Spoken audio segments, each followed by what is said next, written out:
मध्य गुजरात और उत्तर गुजरात ए साथे मध्य प्रदेश बॉर्डर लागू विस्तारना जिल्लाओ छे। आ तमाम जिल्लाओनी अंदर धोधमार वरसादो पण वरस्या, पण कठणाई कहेवाय कच्छ અને સૌરાષ્ટ્રની કે ત્યાં કોઈ ખાસ પ્રકારના વરસાદો જોવા નથી મળ્યા। એમ હજુ 30 અને 31 તારીખ એમ 2 દિવસ સુધી ઉત્તર ગુજરાત, મધ્ય ગુજરાત અને મધ્યપ્રદેશ બોર્ડર લાગુ વિસ્તારો હોય એ તમામ વિસ્તારની અંદર વરસાદો છે જોવા મળશે। અમુક વિસ્તારની અંદર ઝાપટાથી લઈને મધ્યમ વરસાદો થયા છે, એટલે કે અમુક સીમિત વિસ્તારની અંદર ભારે ઝાપટાઓ નોંધાયા। એટલે હવે છૂટાછવાયા ઝાપટાથી વિશેષ હમણાં કોઈ શક્યતાઓ નથી।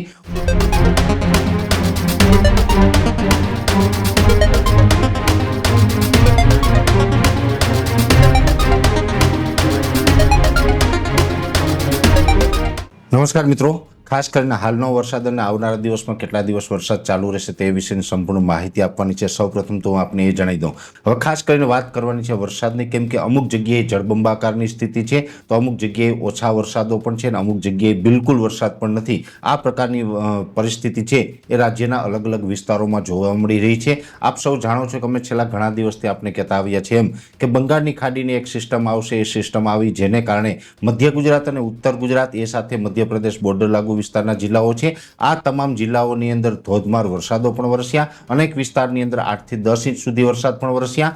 એ સાથે જે આપણે દક્ષિણ ગુજરાતના જે વિસ્તારો છે તમામ વિસ્તારોની અંદર પણ સારા વરસાદો વરસ્યા, પણ કઠણાઈ કહેવાય કચ્છ અને સૌરાષ્ટ્રની કે ત્યાં કોઈ ખાસ પ્રકારના વરસાદો જોવા નથી મળ્યા। અને હવે અત્યારે આ સિસ્ટમ છે આપણાથી ધીમે ધીમે દૂર નીકળતી જાય છે અને નબળી પણ પડતી જાય છે। નબળી પડતી જાય છે એની અંદર પણ હવે આવનારા 2 થી 3 દિવસ સુધી, આવતીકાલે 30 તારીખ, પરમ દિવસ 31 તારીખ, આપણે ઘણા સમયથી જણાવતા હતા એમ 31 તારીખ સુધી વરસાદનું જોર રહેશે। એમ હજુ 30 અને 31 તારીખ એમ 2 દિવસ સુધી ઉત્તર ગુજરાત, મધ્ય ગુજરાત અને મધ્યપ્રદેશ બોર્ડર લાગુ વિસ્તારો હોય એ તમામ વિસ્તારની અંદર વરસાદો છે જોવા મળશે। 1-2 ઓગસ્ટની અંદર ઝાપટાઓ જોવા મળશે। એટલે આ વાત થઈ ઉત્તર ગુજરાત, મધ્યપ્રદેશ બોર્ડર લાગુ વિસ્તાર અને દક્ષિણ ગુજરાતની। આ તમામ વિસ્તારોની અંદર 2 દિવસ સારા વરસાદ અને ત્યારબાદ હળવા સામાન્ય ઝાપટાઓ જોવા મળશે।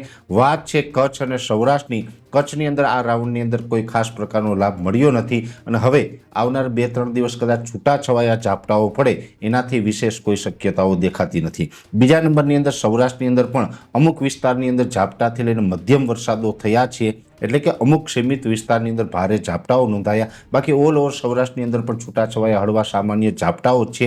કોઈ ભારે વરસાદનો રાઉન્ડ આ રાઉન્ડની અંદર આપણે જોવા મળ્યો નથી આ સમયગાળા દરમિયાન। ત્યારે હવે આવનારા દિવસમાં 2 ઓગસ્ટ સુધી સૌરાષ્ટ્રના દરેક વિસ્તારની અંદર છૂટાછવાયા હળવા મધ્યમ ઝાપટા પડે, ઝાપટાથી વિશેષ કોઈ સારા વરસાદની શક્યતાઓ હાલ દેખાતી નથી। એટલે આ વાત થઈ 2 ઓગસ્ટ સુધીના વરસાદની, પણ મહત્વનું એ છે કે સૌરાષ્ટ્ર અને કચ્છ છે એ આ વરસાદના રાઉન્ડમાં વરસાદથી વંચિત કેમ રહ્યા। ત્યારે હું આપને જણાવી દઉં કે જ્યારે પણ આ સિસ્ટમ બંગાળમાંથી આવતી હતી ત્યારે આપણે એક વિડીયો મૂકીને એનો ઉલ્લેખ પણ કર્યો હતો।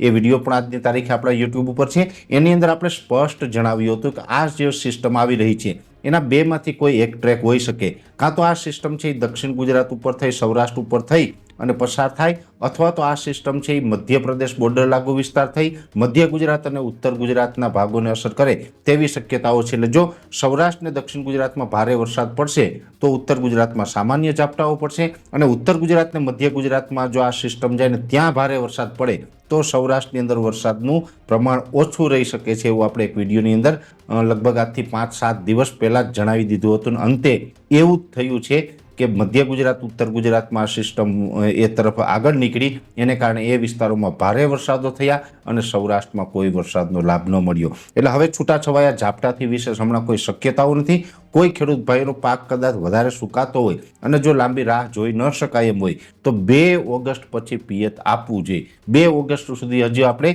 ઝાપટાઓની શક્યતાઓ છે, એકલ દોકલ સેન્ટરમાં સારા ઝાપટા પડીએ અને 5-7 દિવસ આપણા પાકને પાણીની ગરજ સારી દે એવા ઝાપટા પડે તો આપણે થોડા દિવસ ચાલી જાય। પણ 2 ઓગસ્ટ પછી જો જે વિસ્તારને ખરેખર પાકને પિયતની જરૂર હોય તો પિયત આપવું પડશે, કેમ કે 2 ઓગસ્ટ પછી હમણાં નજીકના સમયમાં કોઈ વરસાદ પડે તેવી શક્યતાઓ નથી। આ સિસ્ટમ આવી, આ સિસ્ટમ પણ મજબૂત હતી, મધ્યપ્રદેશ સુધી ડિપ્રેશનના સ્વરૂપમાં આવીને ત્યાર પછી લો પ્રેશરના સ્વરૂપમાં આ સિસ્ટમે આપણે ગુજરાતની અંદર વરસાદના રૂપમાં અસર કરી. જો કે આ સિસ્ટમને કારણે રાજ્યના લગભગ 80% આસપાસના વિસ્તારની અંદર વરસાદ પણ વરસ્યા છે, જેમાં ઉત્તર ગુજરાત હોય, મધ્ય ગુજરાત હોય, દક્ષિણ ગુજરાતના અમુક વિસ્તાર છે, સૌરાષ્ટ્રના પણ અમુક જિલ્લાઓની અંદર આ સિસ્ટમને કારણે લાભ મળ્યો છે. જેમાં અમુક વિસ્તારમાં વાત કરવા જઈએ તો સુરેન્દ્રનગરના ઘણા બધા વિસ્તારો હોય, ભાવનગરના અમુક વિસ્તાર છે, બોટાદના વિસ્તારો હોય કે મોરબીના વિસ્તાર છે, બોટાદ આસપાસના ઘણા બધા વિસ્તારો એવા હતા, ગ્રામ્ય વિસ્તારો કે એની અંદર આ સિસ્ટમને કારણે લાભ મળ્યો હતો. જોકે